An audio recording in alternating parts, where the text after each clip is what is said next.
is the Driven Women's Guide to Love, Life, and Business, hosted by the boss ladies Alex and Gabby. Combined, their network gathers an array of women from various industries who exemplify strength and tenacity. Their fun and positive approach to life will awaken the boss in you. You're listening to Girls Gone Boss. Aniece Meinhold comes from a family background in hospitality excellence and got her start at a very young age, following her father's footsteps. She graduated with a business degree and a focus in marketing from the University of Miami. In 2004, Meinhold met Cesar Zapata, a brilliant young chef, while opening the Four Seasons Brickell together. They both quickly formed an alliance, and in 2010, finally got the opportunity to work together on their own project, a 20-seat progressive wine bar called Blue Piano. In 2011, Meinhold, along with Zapata, launched Phuc Yea, a Miami pop-up restaurant long before the pop-up dining concept was trending. Its Vietnamese-inspired menu was considered groundbreaking in South Florida. In 2016, they reintroduced a grown-up version of Phuc Yea as a standalone restaurant in the heart of Miami's MiMo district. Meinhold holds the title of general manager, though you can find her anywhere needed, behind the bar slinging drinks, on the line, or greeting guests. Ani, welcome to Girls Gone Boss. Hi. So first of all, your bio, we had to cut it because your bio is crazy long.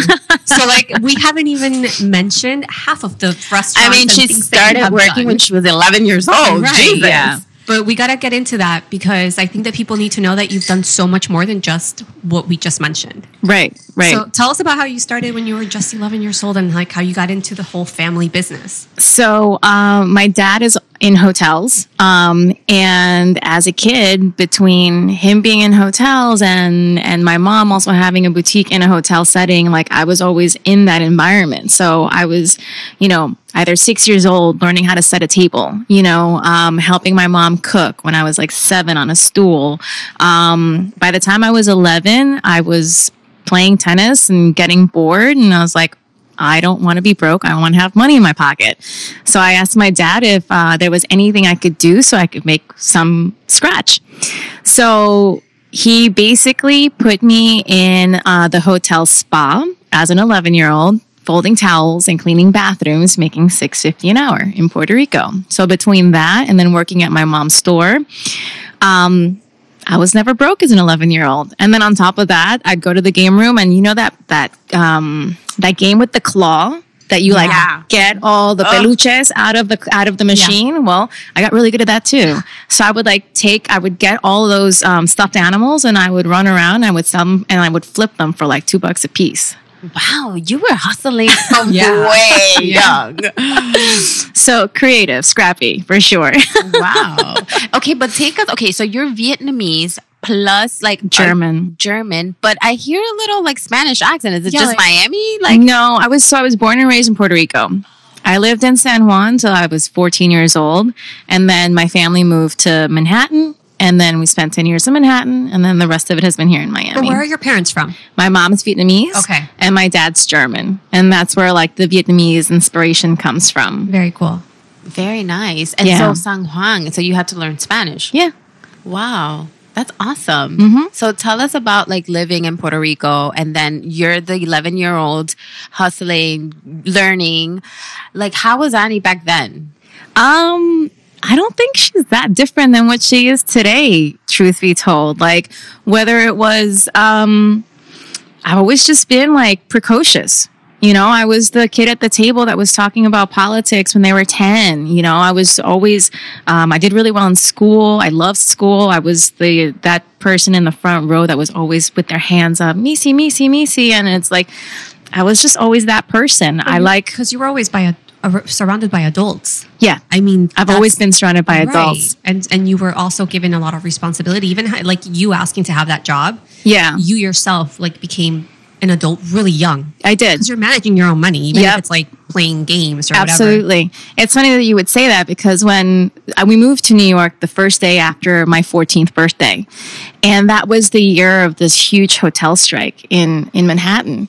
And my dad was general manager at a hotel, and there was a picket line in the front, and he was stressing out because every department was super slow, but the hotel was still busy. And I started working the minute that I got to New York. The next day I had a job, and I was working 40 plus hours in my summer vacation, making $16 plus an hour as a 14-year-old. And I walked into the PBX room answering phones. Like, this is how you answer a phone. And like, it was like instant. Like, good afternoon, Swiss Hotel. This is Aniece speaking. How can I help you? And they gave you a system, and you filled out the system, and you dispatch whatever you need to dispatch. At the end of the shift, you corresponded and reconciled everything. And it was like, it was just seamless. And since that job, when I was 14 years old, I've literally always been with adults.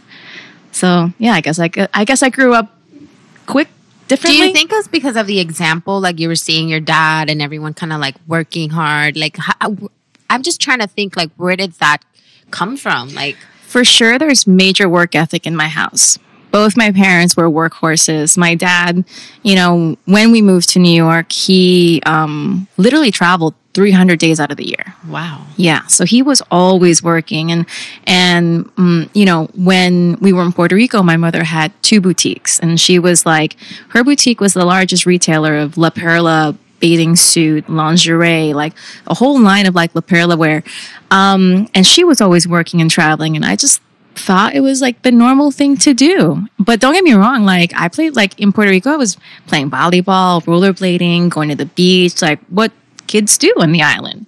I was pretty normal. Played tennis, but you had a different perspective. Yeah. Yeah, because it's your surrounding. Like, you know what I mean? Like, since you're surrounded by that hard work ethic, like it's instilled in you from such a young age. So you don't know any different. No, and it was normal. Right. And so, you know, we would go to the hotel as kids and we would dine, and then at home it was the same thing. Like, we would set the table the way that they do it at the restaurant, with like the fork on the right and the fork on the left, knife on the right, the glass that was like right on top of like the blade of the fork. Like, everything was properly lined up in my house too, so it's like there was no separation. It's so funny how I'm now correlating everything like young Annie to now you, because I'm like, wow, like it's so funny how like it just aligned for you to get into this business, because you've been doing it for so long. It's almost like second nature. It's second nature to me. It's innate completely. You're talking about how you would set it at home, and and you're here. Like we arrived. We're at Phuc Yea, by the way, guys. Again, you already know that we love Phuc Yea. Thank you for hosting us here again. And she's here. Like, oh, what do you want? Some coffee? She brings it. She serves it. She's just like, it's like she's in her. Us, yeah.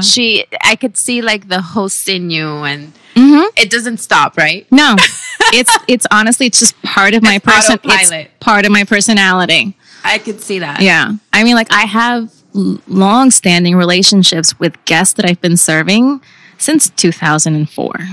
Wow. From every place that I've been to, because I've also, you know, for the most part, worked front of house. So it's like, when you make that relationship, when you meet someone and you make them feel genuinely welcome in your space, that's magic. Super magic. Yeah.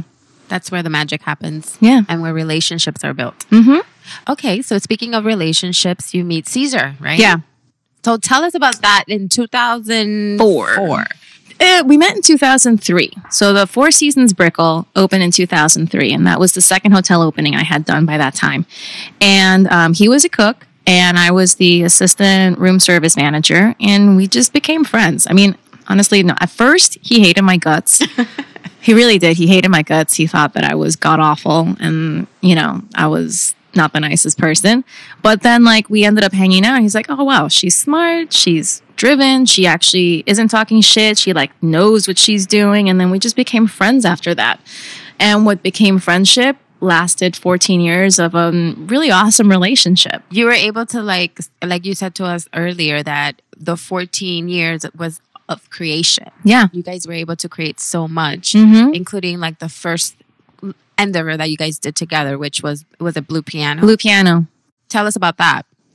So we started working together. Well, we worked before the blue piano. We worked together at a bunch of different places. So we did the Four Seasons. We did Fratelli Leone.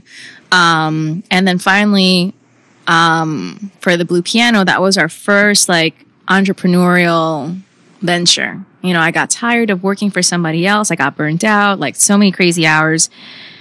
And we decided I did a consulting gig for the blue piano at first to make the wine list and the menu and to open it so that it would run properly. Then they offered us to buy into it as partners. And we like looked at each other and we're like, well, if we're ever going to have a chance, if we're ever going to do something, then, you know, this is the chance. And at that time, I was 29 years old. He was 31 or 32. And that was the beginning of this journey, you know, as far as like having your own business and just our entrepreneurial ventures together, because we got to do something that we opened up a progressive wine bar that was mirrored after one of my favorite wine bars in New York called Terroir, like my own little personal version of Terroir. Even though like he's kind of a master. And he did the food portion of it. And so I would do the wine service and, you know, host these wine dinners and tastings and whatnot. And he did the food component. And we had a really amazing go as part of the partnership for 6 months. But then, like, the partnership turned sour. And with the partnership not going so well, they basically locked us out of the Blue Piano. What? Yeah. So you showed up one day and it was... They like asked us to come in and they're like, we want your keys. Here's your stuff. You need to take your stuff and leave. I bet they're kicking themselves right now. And, Well, where's the Blue Piano now? Exactly. it's non-existent. Exactly. Oh, sorry, Blue Piano. And so from there, we were like, fuck, what are we going to do? What are we going to do? And I started sending resumes out and I didn't, you know, I had just left working for somebody, so I didn't want to go back into that managerial world, and I didn't know if I wanted to get my MBA or, you know, if I even wanted to stay in Miami. And nobody was calling me back on my resumes. I would like apply for like server positions, and people were like, "Are you kidding me? You're overqualified." Correct. Correct. So I was like, but you know, I'm at that point in my life where I'm like, I want to figure out what I'm going to do. I'm not going to burn you. I'm going to put my best foot forward. And, but no callbacks. And then my grandfather passed away. So I went to San Francisco. So I had family over there, and Cesar was like, and I was like, Cesar, let's just move to San Francisco. We have a support system. They'll help us, blah, blah, blah. And he was like, look, when you come back, let's do something called a pop-up. It's like, oh, what? He sent me all these links and I started, you know, reading, looking at videos, getting familiar with what a pop-up was. And when I came back from the funeral, that's when we started hashing out the plan for Phuc Yea, the pop-up. Right. So I want to understand, just, and also for the listeners, like when you pop up, it's kind of like just a trial, right? Like you try it out, or is it like, why would, obviously it makes sense financially to just pop up and then test it a bit. Is that correct? It's a temporary concept. Pop-ups are temporary concepts. Pop-ups are not like one night only. That's called a guest. It's called a guest chef, guest appearance, guest bartending. That's not a pop-up. A pop-up is a concept that has a predetermined lifespan that comes and then it goes. It wraps up. And so at the time, what Phuc Yea was is it was taking over a morning bistro.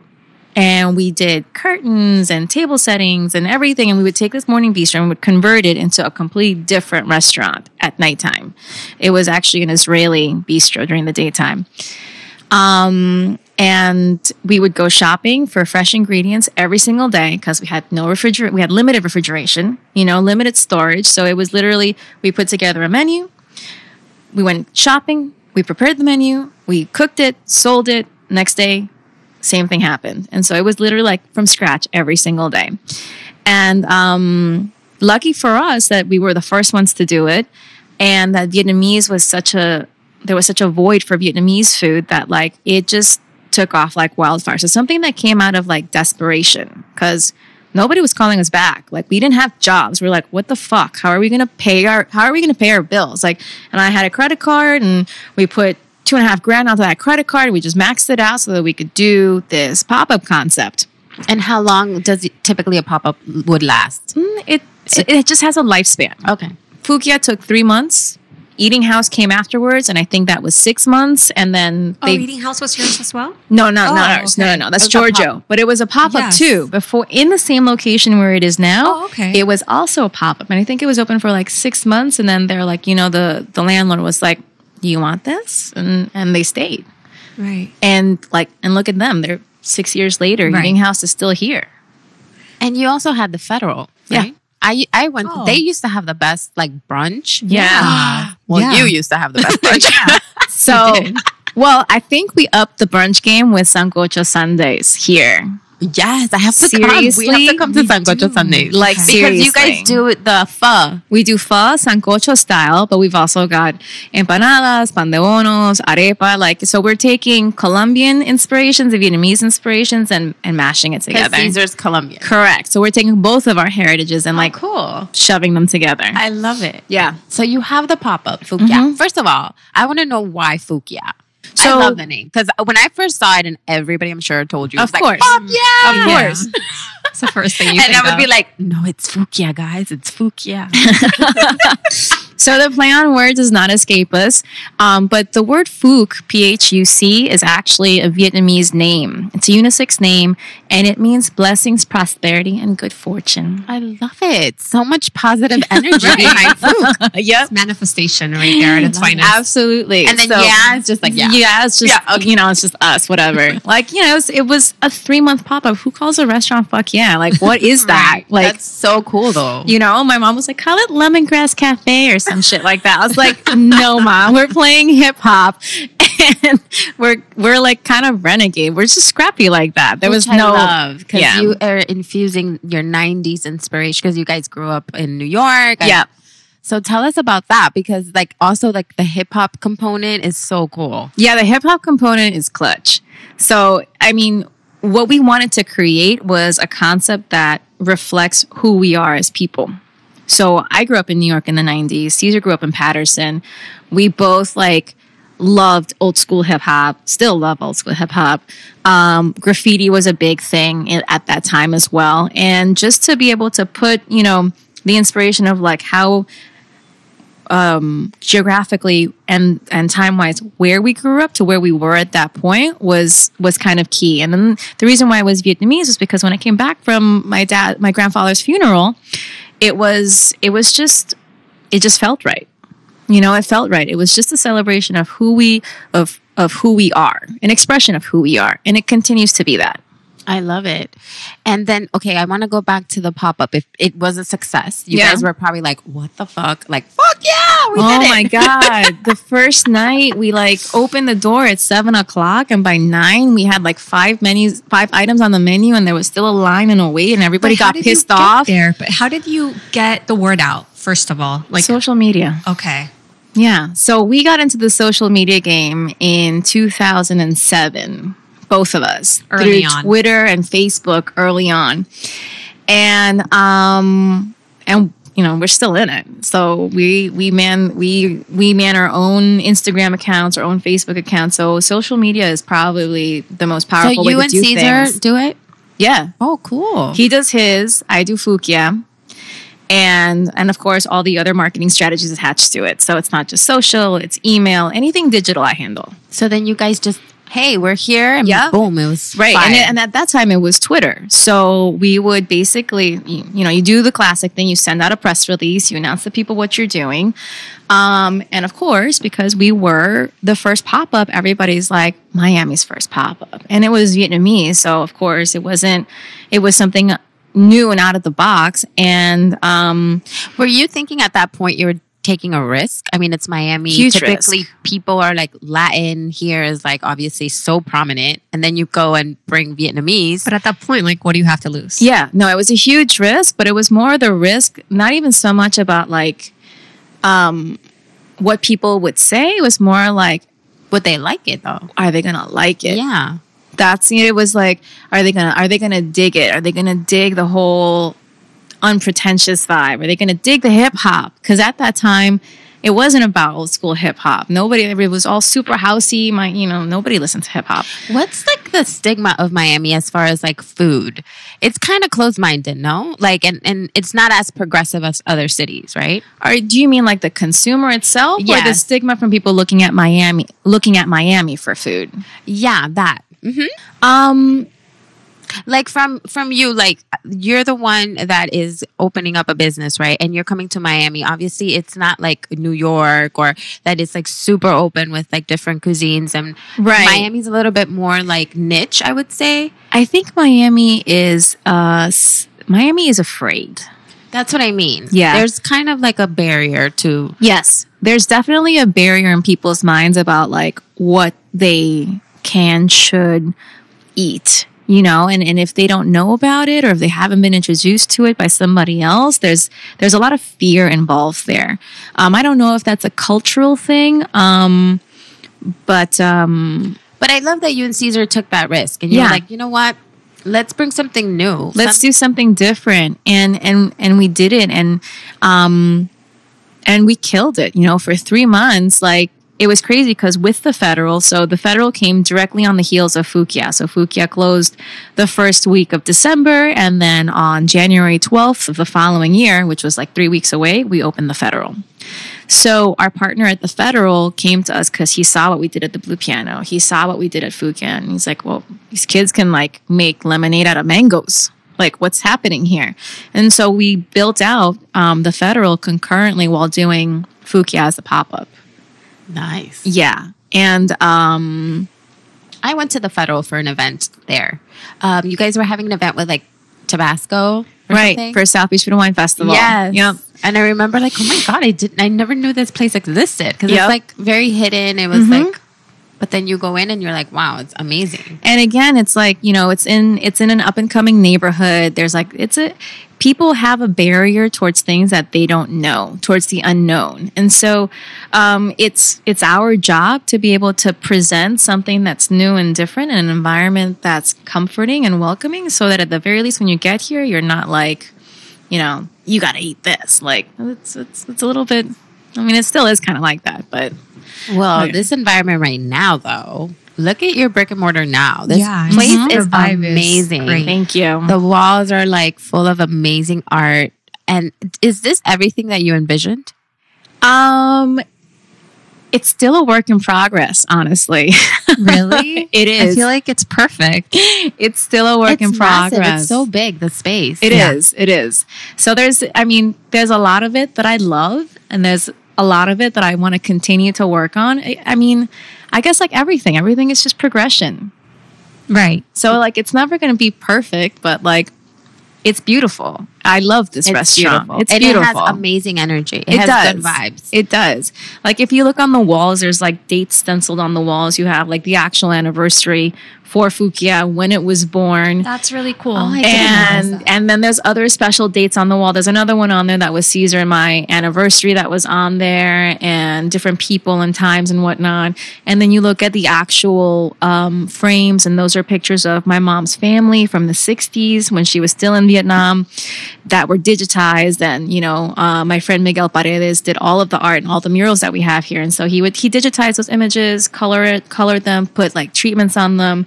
I have 3 of the murals that he hand painted. Like the one that we're sitting in front of, he was here for like 6 weeks. Wow. It took 6 weeks to do this? To do this room. Wow.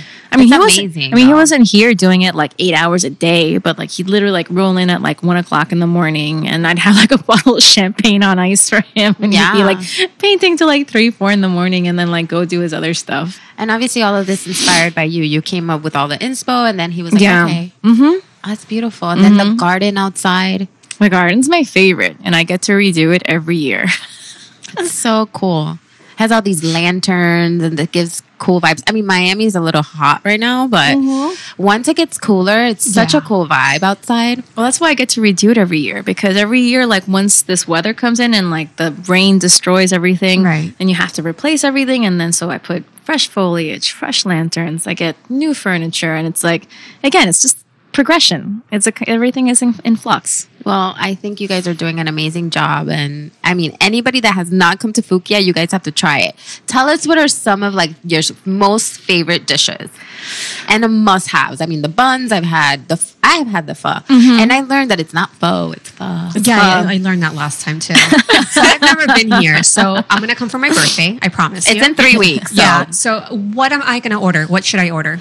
I mean, I honestly love the more traditional dishes. So we do Vietnamese Cajun, and it's a legit fusion actually, because if you go to Houston or New Orleans, there's a huge Vietnamese community across the Gulf. And the Cajun cuisine comes from the Gulf as well. So they basically took Vietnamese cuisine and took the ingredients that were in the area and made it theirs. And so it's a hybrid cuisine. For us, it's about putting together Cesar's culinary background and the fact that he spent 6 years in Houston learning how to cook, exposing himself to those flavors, as well as my culinary background. So you'll look at the menu, and there are the Vietnamese inspirations, which are inspired by my mom's family. So papaya salad, imperial rolls, summer rolls, banh cuon, which is like a noodle dish with like ground pork and like fish sauce. I tend to go to like those more traditional dishes. And then you've got the Viet Cajun inspiration ones, which are, you know, the Cajun fried rice, and Cajun the PY meaning noodles. that it's a little spicy? Is that what it means or no? Not that it's a little spicy, but it's that we're also using Cajun flavorings. Yeah, so andouille sausage, Cajun spice, paprika, onion, garlic powder, things that's like that. considered Cajun spices. Those that okay, flavor profile. And so that's where, you know, half of the dishes are more traditional and half of the dishes are more like, I guess, new. Okay. Like a fusion art. Yeah. That's the fun part, that Cesar gets to Exactly. get creative. I mean, we spent 5 years at the Federal cooking Third Coast style cuisine. So between Cajun, Mexican, and smoke, that was what the Federal was about. And there was no way that we were going to obliterate 5 years of track history and not bring that to Phuc Yea. So this grown-up version of Phuc Yea has been able to take that Vietnamese inspiration and taking his past as well and, like, you know, mushing it together. I love that you, as a woman, are the mastermind behind all of this. I mean, I understand it's a partnership with Cesar, and shout out to Cesar. We know he's the chef, and obviously he's your partner in this. But you are like the one behind a lot of the big decisions, right? Yeah, for the most part. I mean, we're obviously 50-50 partners. We're partners in all of this, but we have different strengths. So obviously his is culinary and creative and mine's creative as well. But then I definitely do more of like the business side of what we do. That's amazing because you kind of been behind the scenes, and that's why I'm so glad that you're talking to us because it's awesome that there's a woman behind all of this too, you know, and I know that you purposely like to put Cesar in the forefront, right? Yeah. But, you know, it's good to shine light on you because you've been like a tough and strong woman from 11 years old, and look at the fruit of your labor. Yeah. I'm sure your family have obviously they've come here, right? Yeah, of course. What an honor and what a like legacy that you're like celebrating, you know? It must be beautiful to like know that your mom's like, wow, that she made this because to honor our culture. Well, that I would like to believe that they're proud of me. Of course they are. You know, my mom's a tough lady. Things are never good enough for her. So instead of saying, you know, when she criticizes something, it's like, it's not that she doesn't like it. It's that you can always do better. You know, so that's the kind of mom she is. Is she a Leo? She is a Leo. Oh my God. Oh my God. You're psychic now. Girl. You know why? 'Cause Yes. my mother's that way and she's a Leo. So I get your pain, honey. Oh my God. But you know what? That goes back to what you said about like nothing is perfect and there's still like room for... There's always room it for trickles improvement. down to you. But It does. Yes, completely. And for me, it's just more like I'm hard on myself because of that like mentality, you know what I mean? But I totally get it because my mom's that way. What type are you? I'm a Gemini. Okay. So it's like, for me, it's like, I'm definitely not like a hypocrite, but you know, I'm nice or I'm not. Yeah. There's no like, you know, there's no in between. That's very much what it is. Yeah. And I'm a creative type. But I'm, For sure you're a creative type. yeah, but I'm very like task oriented. Like, I love my business. I love handling the business aspect of it.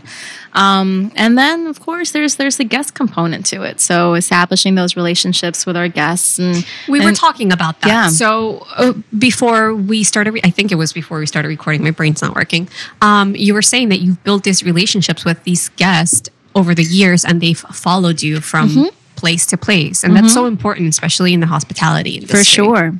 And how you build those relationships and they'll follow you everywhere you go They for will. the rest of your life. They absolutely will. And I know it because I've gone above and beyond the call of duty to make sure that they know that I give a shit about them. Right. That I care about the fact that they're in my space spending their money. So because they've made that decision, I'm conscious of that. And I make sure that when they're here, it's the best money they've spent all week long. Right, because they can choose to go anywhere else, but they choose to come and see you. Absolutely. Guests have, in Miami, they have thousands of options to go spend their money. So any business, whether it's restaurants or whatever kind of business it is, you don't just rest on your laurels. You know, you need to make it worth this person's while for whatever that is. And so long as you're tapping into their emotions and making them feel like, you know, you're part of my family, you're part, you know, thank you for being here, then it's really quite that easy. And if you don't do that, you're taking advantage of a situation. So if you don't see them back, then I think that's a key to your success too, though. So it's one of them. Mm-hmm. It's one of them for sure. I mean, I take that hospitality aspect of it very, very seriously. Well, I think also that's the advantage of supporting small businesses is that personal touch that you guys give. It's not just coming to like a major chain restaurant where you feel like you're just another customer. You are actually coming to somewhere that you feel like noticed and seen. And I think at this point in life, people want to be seen and you know, feel special. And I think that's the beauty of you guys and having, you know, such an amazing success is that, you know, part. So much of your interaction, you know, this is business, it's transactional. But so much of this specific type of transaction is about the experience. It's about what you see, what you hear, what you feel, what you taste. It's completely sensory. And because it's so much more sensory, it's more about the emotion. It's not just about like looking at a receipt and be like 2 + 2 is 4, you know? So you have to make sure that you're appealing to all of those senses. And part of that is how did we stimulate you? How did we make you feel? And if we make you feel like $1 million and we've done our job and you walked out of here and you rolled out full, you got a little buzz on you listened to some bomb music, you know, like, and you had people treating you nice, like, I mean, I don't know, that's bells and whistles for me. Experience. Yeah. So what has been like the biggest challenge though, opening a brick and mortar? Because it has to come with its challenges too. Sure. I mean, I don't think the brick and mortar is the challenging aspect. I just think that like, you know, opening the business is easy. You know, like sending out a press release, getting people in here because it's new, it's a shiny ball. Oh, here's the new shiny ball. Let's go. You know, but it's keeping that. Sustaining it. Yeah, it's sustaining the business. That's a lot harder. And how do you sustain it? You sustain it by having consistent staff so that, you know, your service is always great and your servers recognize who your guests are. It's having the same guys in the kitchen producing the food that we produce consistently. Mind you, our cooks have been with us since the federal days. Wow. Yeah. That's loyalty. Yeah. I mean, it's crazy. It's fam back there. So it's like, you know, if that consistency helps us stay here. And they've only gotten better at producing the food because they're here. They do it every single day. So that's the harder part, you know, staying consistent and developing the business. And then also you have to continue the creativity because people want something new again. Innovation. So if you're always serving the same thing, people are going to get bored. Yeah, you've got people that are creatures of habit, but like, you can only go eat pho every single week for oh so long. And then you're like, I'm all pho'd out. Like, you know, and then you don't show up for like 3 months. Right. So something that Cesar and I are great at doing are creating fun initiatives for people to come back, you know? So it's not the same stagnant, like... Yeah, you created a cool brunch. Yeah.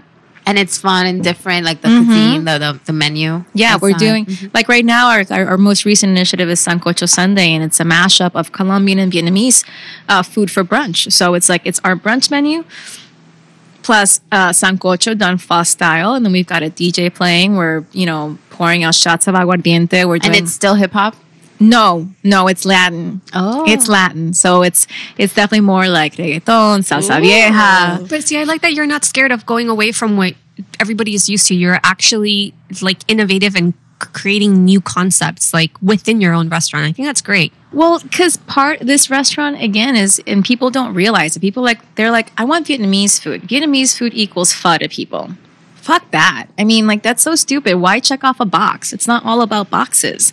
So Phuc Yea has always been super conceptual. It is about like who Cesar and I are as people. It's an expression of who we are, where we're going, what we're thinking. And so every single concept that we put together is based around that. Sure, it's under the veil of Vietnamese inspiration, but it's not, we have the freedom to be. We have the freedom to do whatever we want, actually. That's amazing.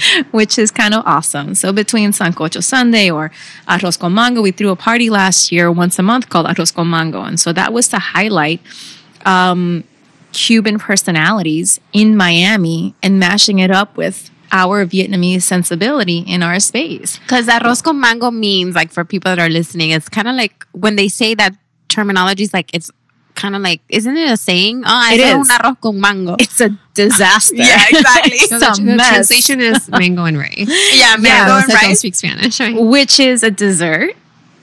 Is also an Asian dessert. Rice and mango, sticky rice with mango. I did not know. Yes, they serve it in Thai and Vietnamese restaurants. But in Spanish, arroz con mango is like, it's a mess. It's a fucking mess. Like when they're like, "Eso es un arroz con mango," it's like, that's a fucking mess. That's a fucking mess, and it was. How cool. So yeah, so we just always do things that are fun and vibrant and just representative of who we are as people. And I love that you guys been working together for so long. I obviously gone through a relationship, but still maintaining like the business aspect as first. I know that it could probably gotten challenging, but you guys got through it together because, like you said, you're family. Yeah. At this point. Yeah. Cesar's like my best friend. He's everything to me. Yeah, without a doubt. I love that you guys were able to like see past everything else. I mean, because working as partners in business, sometimes it can get like, I'm sure there's people that are listening that are maybe getting into some, entrepreneurial stuff with like their partners. So, I mean, it's dicey. It's always going to be dicey. And Cesar and I, we were together for 14 years and our lines got too blurred for comfort, and the thing about being partners in life or being partners in a business is understanding your boundaries, setting the boundaries and respecting the boundaries. And like, it got to a point where there were no boundaries for us. And so now we're at that point in our relationship where, because we're not a couple anymore, we're still business partners and we're still best friends. So you know what? Let's reset. Let's establish those boundaries. And I think that's the number one reason why we're so successful at it now. And believe it or not, we're better today as people and as business partners and as friends than we were before. Wow. Because we're respecting each other completely. Well, I commend you guys. It's very mature. Yeah. Because it's easy to let the ego win sometimes, but you guys have such a beautiful thing going on that it would be such a, tragedy if you guys absolutely were to like let that get in the way. I think we're both good at separating the emotion part. And again, because we're both conscious of like respecting each other, that's really the most important thing. Exactly. If there's no respect, there's nothing. Right. And thank God that we were able to get to a point where we realized that and we started working on it and here we are today, and who'd have thunk that in October we would be opening another business. And so we opened like in May, we opened a second restaurant in Time Out Market. So yes, tell us about that. FOMO. So FOMO is a pho shop actually. And it's in Time Out Market, which is on Lincoln Road. Really small menu. It's a concession stand. It's got 8 dishes. And all we're doing is serving pho, noodles, and bao buns. And that's it. Love it. Yeah. And we spent a year. Well, actually, our pho recipe was 2 years in the making till the point where Cesar was like, I'm happy with this.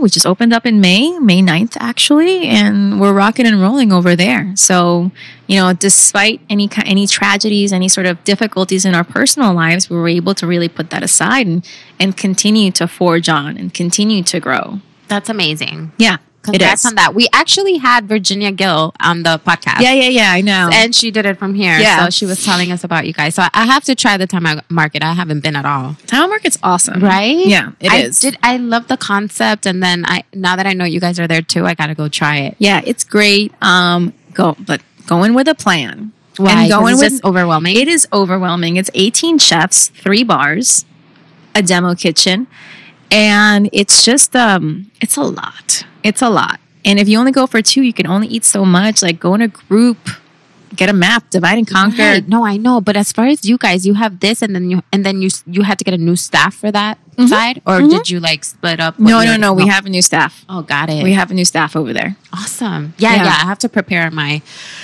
palate for all of that food. And it's a beautiful space. So it's not just the chefs. It's also gorgeous layout, beautiful tile, pink terrazzo countertops. Like, it's a cool spot. Wow. I love that you're into detail. Love it. Yeah. The devil is in the detail. The devil is in the details. Yes, it is. So, okay, we're here now. Where do you see yourself in, like, let's say another 5 years? What, another concept maybe, or maybe just something else? Not another concept, not yet. I would, in my dream of dreams, I'd love to have like 3 to 5 Phuc Yeas in different cities. Maybe that San Francisco. I think it would be good in San Francisco and New York. I don't know about San Francisco. Why? I don't know about San Francisco, but everyone's always telling me about New York. New York for sure. Yeah, everyone's always telling me New York. And then I also want to have I want FOMO to grow. Like, FOMO is we're talking about pop-up concepts. So timeout leases are year to year. And so this was our opportunity to beta test a concept in a controlled environment, and it's working. So the idea of growing FOMO to be a few concession stands would be kind of awesome. That's amazing. I think it could definitely go there. But I love that you light up when you talk about all of this. She does. Right? Yeah, she does. She's so into it, and which I love it, because it's that just means you're doing the right thing. Yeah. It lights you up. I love what I do. It has its challenges. It's not I mean, I'm not saving the world here. I feed people for a living, it's not that big of a deal, but it is, honey. We love to eat. We love to eat. Yeah. You'd be surprised. Eating is life or death for some people, whether it's $100 per person or $15 per person. It's life or death for some people. So, hey, I do. I love what I do. And I like the challenges that come with it. Love it. Well, I think little Annie is so proud of you. The 11-year-old is damn, I'm such a boss. Yeah. So good job on that. I really do Still commend scrappy. That's good. You gotta be. Yeah. So any advice for any future restaurateur females out there that are wanting to follow in your footsteps and kind of create and open up a pop-up or a restaurant? Any advice you can give them? I mean, because it's not an easy industry to get into. No, it's borderline impossible. Right. And it's borderline impossible, not even because it's a male-female thing. It's borderline impossible because of the sacrifice. Right. It's a 7-day-a-week sacrifice. You're right. It's not just even 7 days. It's 12, 14, 16-hour days. It's a sacrifice. So, for the woman that wants to have her cake and eat it too, you need to define what that cake is. And if you don't get if you think that you want to be a mom, get married, have the perfect relationship, take vacations, it's going to take a minute to get there. It's not going to happen overnight. And I'm not saying that it's not going to happen ever, but you also need to understand that if you thought you were going to be a mom at 27 and have 5 restaurants under your belt and it doesn't work that way. So you need to understand, you need to, first of all, take the risk if you want to do it, because you have nothing to lose.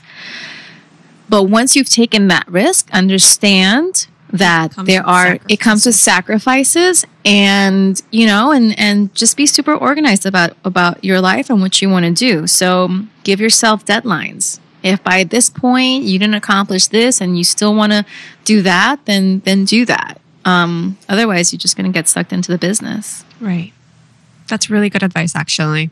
So it makes sense. How do you find balance though? Like you have to have a day like where you're like, okay, I got to disconnect. So again, you define your balance. Right. You as the individual, no matter what your field is, you have to define your balance. So yeah, I work 14-hour days. I wake up at 7 o'clock in the morning and I do like my morning rituals, and then I start working on my phone or my laptop. And then at that point at 10:30, I go spinning. I go home, I keep working. And then if it's a strength training day at 4:30, I go and work out. I go change. I come back to the restaurant. I work service. I go home. And at that point, once I've gone home, I generally don't pick up any technology anymore. It's my time to kind of like veg out. But like my balance is my training, whether it's spinning, whether it's berries, whether it's my strength training at BFit. Like that's my balance. And that's not for everybody. That's not for everyone. That's not for everybody. And my balance is also my sleep. So don't mess with my sleep. Well, that's good. That's good that you prioritize. Correct. Because you go to the gym every day. Like you do something every day. Yeah, I train 6 times a week. Wow. Yeah.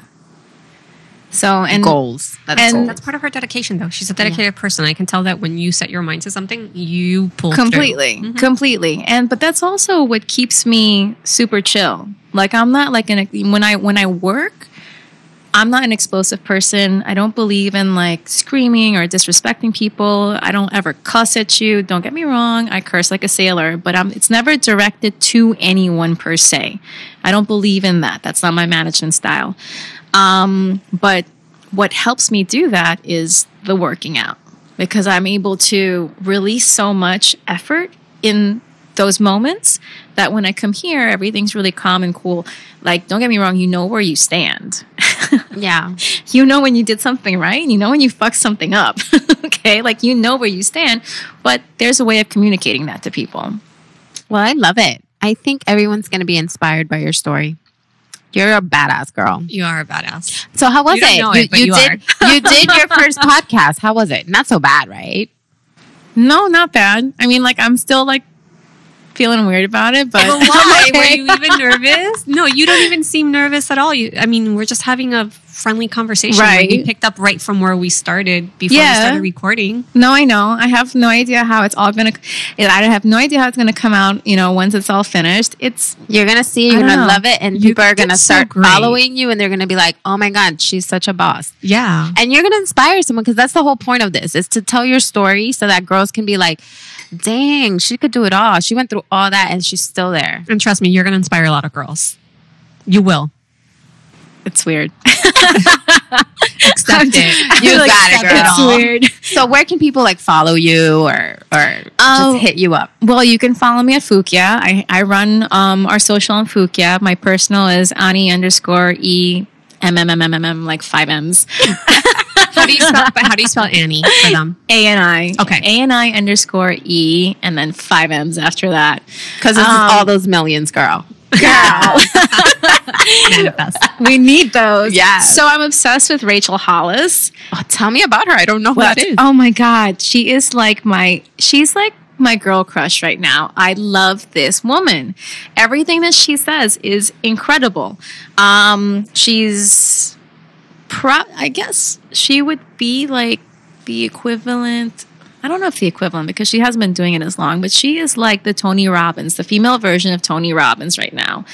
And she has she does motivational speaking. She's got like a business series. She has a line on QVC. But anyway, her morning routine, which I have yet to start because I finally figured out like how I want it. You have a dream and you want to manifest that. So her morning routine is to write down her goals as if they had already happened. Every single morning on a sticky note, in a notebook, put it on a mirror. Like, you manifest those goals as if they had already happened. But are you giving gratitude to the things that already happened? Or you just... For instance, give an example. So, my 5-year goal is to grow Phuc Yea, to have 3 Phuc Yeas, and to have 5 FOMOs. So in the morning, my intention and my dedication in my mornings is going to be like Phuc Yea, New York. Okay, got it. Okay. Sticky note. So Sticky bullet note. point. Yeah. Phuc Yea, New York. Check. Like the to-do list already Right. done. Yeah, it's your bullet point. FOMO, Brickell City Center. Check. Love it. And so once you start, once you start thinking about that you can accomplish something, you have do to- it all the time and do it consistently, then You have to be in the feeling of already having it. Right. right. Yes. Right. Because once you've already got it, the self-doubt doesn't come into play. I know, isn't it? The only thing Stupid stopping you from doing self-doubt. anything is the self-doubt. Oh, but what if? Oh, but what if? Or I don't see it, so it's not here yet. It's not there. So until I see it, it's not happening. Right. And it could be something as little as like what you put on this morning, or it could be like your actual goals. Like Cesar's like, why don't you just go to your interview in like gym clothes? Like rock out your bomb ass like kicks and just do you. Yeah, that's why I told you. I was like, girl, come comfortable. I mean, yeah, we're going to take some pics, so like be cute, but Yeah. like just be you. Because that's that, like that, we want you to be authentic. So if you're like uncomfortable and something tight or something like that, like I'm not like that dress girl. Like I'm Me neither, girl. so not into the hair and makeup. I mean, I am, but not like that. Like I'm just chill. she has beautiful skin, guys. Mm-hmm. And these eyelashes. Yes. Hey. But Thank yeah, you, CVS. so on your sticky notes, you got New York, you got FOMO and Brickell City Center, and then what else? Half marathon. Okay. Ooh. Have Yeah. you done one before? No, I'm not a runner. I'm a terrible runner, but I'm super athletic and super competitive. Yes, girl, I saw your legs. You got some good legs, girl. I see you. So that's on there also. And actually, after we get out, I want to start riding bike again. So we used to cycle together, and we would do like at our best, we were doing almost 100 miles a week. Oh, wow. Yeah. That was before Cesar had his back injury. Now he's got 3 herniated discs. It's terrible. He suffers a lot. So he gave me his bike, and I brought it to Bike Tech yesterday to go get tuned. So I'm like, I'm going to jump back on that. Good. Good. So that whole like morning post-it manifestation is still a work in progress in my mind, but probably, I mean, I think But every I've got morning it. has to be a different thing? Or it has to be the same thing over and over? Or whatever you want? I think it's whatever you I think it want. is too. But I think that like in order to change the mindset, you have to create consistency. So if you're bouncing around like a pinball, boom, boom, boom, boom, boom, boom, you're never going to accomplish shit. Right. Right. So the morning routine is super important, right? Mm-hmm. I know that's... It's focused. They always say like the most successful people always either wake up early and have like a set routine every day. Well, I can't do the waking up early. Me Like, neither, girl. Facts, I can't because I get to bed. I get to bed way too late. Like I get to bed like normally between And you've been on your feet all day. between like 12:30 and 2 in the morning is generally when I get to bed. So I wake up at about 7. I can't do before that. That's still waking up really early. Okay. Yeah, that's like- sleep at that time. I'm like- I'd have to be like in bed by 6 p.m. to wake up. You go to bed mad early, I Alex. do. I go to bed at like 8. I My know. dream is to be in bed and tucked in by 11. But then It's like I'm already Put it snoring in your by then. sticky note. the moment I'm in bed by 11, I guarantee I'll be up by 5. Wow. Well, but that's okay because then you get your day started earlier. You Yeah, gotta do that yeah. biking at that But that's time. the only reason. The only reason I would want to be in bed by 11 is so I could wake up early and do more shit. right. Yeah, that's why. Because then you have a longer day and you can get all your to-do list done. But like everyone thinks it's a mental glitch. It's a scratch. But manifestation is important in your It life. is. That's good. It is. Manifestation is important because you need to see where you're going in order to get there. You need everybody needs a north. If you have no north, then what are you doing? Everybody needs a north. I love that. I'm definitely going to do a graphic on that. Yeah. And we're going to put your name on it. Yes, I love it. Everyone needs a north. Mm-hmm. Wow. I'm trying to think what my north is. I guess everything. I just need to be more in the feeling of it. Of all the things that I want to manifest. Because if you're in the feeling of it, then it's easier to do because you're always thinking about it. You know, like it's you like taskmaster through everything that you have to do. So, yeah, that's the North. Amazing. Well, to end it, let's end it with, we haven't done boss moment in a long time. We haven't, you're right. Okay, so we're going to end it. Don't worry, she's looking at me like, no, you're scared. We didn't talk about this. No, what we call boss moment is like anything that you're celebrating, anything that you're proud of. Maybe this week, today, yesterday, what maybe you're gonna be proud of in the future, Or like you hit like your goal at the gym or whatever. Yeah, like anything you're small proud of or that you're big. celebrating. So if you want, we could start with Alex. Oh, That's fine. Go ahead, Alex. shit. I don't know. Hold on. Okay. This week, you did a lot of boss moment stuff. Did I? I mean, I don't know. You're a boss, but You did a lot of boss moment stuff this weekend. okay. So yeah, You my start. boss moment is that I bought a house. Nice. By myself, and I did the whole process by myself, and it was nerve-wracking. Right. And it was like a special case in my case, but I had never thought I could do it, and I did it, and I'm super proud of myself, and I can finally breathe. So that's my boss moment for sure. Okay. Well, okay. I have one that I think it's like a big one and I just haven't told anyone yet. I mean, you guys know, obviously, but I'm going to be a mom. So I think that that's a huge Oh my God, thing. you're finally like, this is the press release right now. It's a press release. Sorry, I Guys, hijacked your episode. listeners. Yeah, I'm going to have a little girl. There's going to be a GGB baby. A GGB baby who's going to be a future GGB. Oh, I love Hopefully it. she'll take this on in like 10. I'm no, not 10 super years, proud you're of saying. you. You're such Thank you. You're going to be a great mom. It took a long time and a little help of science, but we're finally here and Gabby's going to be a tia. Yes, and I'm so happy. I can't wait to meet her. And what I love about you is that you never gave up. I didn't. It's been so many years of And must be it's been so a journey. hard. yeah. Yeah. Because nothing, that's what I want the listeners to know, that like, oh yeah, you know, you see us like thriving and all that, but it's a journey to get to where we're at. And guys, For I've sure. been through hell with this. Exactly. One day we need to talk to like a fertility specialist. Yeah. But a lot of things have happened in like the past few years with it that to get to where I am and like knowing that I'm going to have a little girl now, it's Beautiful. really a miracle. And the That is the- psychological component of it, For the sure. constant roller coaster Yeah. of like, you know, the what if, and the success and failure. And, you know, you just never know. Right.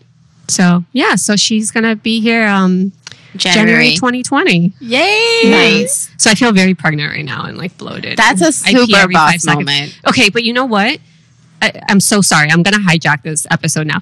But I'm so mad at every single friend I've ever had that has kids for never telling me that when I sneeze, I'm going to pee, that I'm going to have hemorrhoids, that I can't sleep at night. Oh, what I see, I'm though. so mad at everybody for not telling me these things. Like, thanks, guys. Oh my But yeah, God. Yeah, getting that's not through the it. fun part, but No. I don't know if I want to be pregnant because of that. No, you can't let that stop you. I know, though. girl, You but I'm a what I mean? hypochondriac. I can't be having shit I don't know happen to my body. That's true. Well, That's true. Okay, that- you're a boss that moment becomes your north. Right. You know, you decided which slice of cake you wanted to eat at what point in your life. And now this is the one that you're Yeah. deciding to have. And that comes with its own set of sacrifices. And Right. yeah, new priorities. Yeah. It's crazy. For It's sure. crazy. Just thinking about it, my whole life is going to change at 39. So it's crazy. Mm-hmm. All right. So what's your boss moment?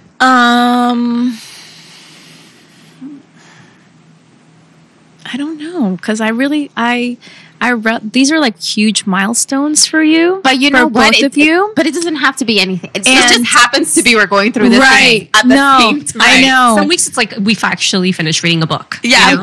I think that it's important to relish in the moment. You know, so if you don't take advantage and really appreciate small moments in your life, people always ask me, "What do you think is happiness? Like happiness, is that like a state of mind? Like, are you in a constant state of euphoria?" I'm like, "No, girl, no way." But there are moments throughout the course of the week that like make you a happy person. So like on Monday, I hit a PR and I did like 145-pound like deadlift. Wow. You know, on Monday, and then couple days ago I had an amazing meeting with my dad and Cesar, and we set some deadlines and some goals for ourselves. That's a phenomenal success for us. Yesterday I listened to a podcast, and one of the guests was a lady that started a makeup company, and she went on QVC and she sold it. And her whole thing was, she was a makeup artist for Beyonce as well. And Beyonce went to her. This is Beyonce, queen, you know, and you've got queen going to her makeup artist. She's like, make me feel good about myself. And so her life's mission is to make women feel good about themselves. And so that the women can like manifest their power through beauty. And it's not a vain thing. It's not a vanity thing. It's about wanting to feel good in your skin so that you can execute at the highest possible level. And that's the kind of power that she wanted to bring to people. And I never really thought about like beauty or looks. And I never framed it that way. I was just kind of like, oh, I kind of want to look like what I see in the mirror. But then like when she said, no, beauty manifests power. Ooh. It's like the power suit. Remember you we know, talked about that with Heather Monahan? Mm-hmm. Yeah, and it doesn't have to, and it's not like big hair, and it's not like, you know, it's not extensions, it's none of that shit. It's just like it's what makes you, you know? And so she wants to make sure that like women feel their best, whatever that might mean, in order to manifest the highest form, in order to manifest the power within them so they can accomplish what they want every single day. And it was 30 seconds. It was probably the most powerful 30 seconds of my day yesterday between all the shit that I was doing all day. So what podcast is that, in case anybody else wants to listen to it? Oh, that was Rachel Hollis too. Okay, perfect. All right, you guys. I'm gonna listen to that one. That's like her most recent one. She just did a business conference in Minneapolis called Rise. And I would love to be able to go to one of her like conferences one of these days. I'm going Put to that on your sticky notes. I know. I will. So I'm doing Tony Robbins in November. It's going to be my first motivational / business conference that I've ever gone to. I'm very excited about it. Here in Miami? Here in Miami. Very cool. Yeah. Oh, that's awesome. I love him too. Yeah. It's just expensive as fuck. Well, and intense as fuck. I got a really good deal. So if you want to do it, then like let me know. Because I kind of got a bomb hookup. Oh, yeah? Yeah. We'll for talk sure. offline. For sure. But it's like 3 days of intense. It's like 10 in the morning to midnight for 3 days. Yeah. I know. What is it called again? It's some. I forgot the name. God, I forgot what it was called. You know who did it? Cheryl did it. And she loved it? She really liked it. I know a lot of people. I mean, I would love to do it. Yeah. So it's intense. Let me know how much he has different tiers of meetings. I forgot what this one was called exactly, but this one is specifically like geared towards business and entrepreneurs, you know, how to improve. So it's not just a motivational thing. It also gives you like tactical resources on like how to do things. That's great. Yeah. And his Netflix special was really good too. Amazing. So if anybody wants to it was based on that series. Yes. Okay, cool. It's that series of meetings that he did that Netflix. Okay, guys, if you guys can't go or afford it, watch it on Netflix. Yeah. Wow. So yeah, those are amazing boss moments, and thank you for those gems at the end. Thank you. But thank you, girl. I think we did amazing. We touched upon a lot of different things. Yeah. And celebrated your journey. That's what the point was. So feel proud of yourself. And I mean, your whole life is a boss moment, girl. It is. That's true. Like, what's my boss moment? My whole life. Yeah. Thank you, Ani, so much. Thank you. Thank you for having me. You're listening to Girls Gone Boss, hosted by Alex and Gabby. I love you guys. Oh, yeah.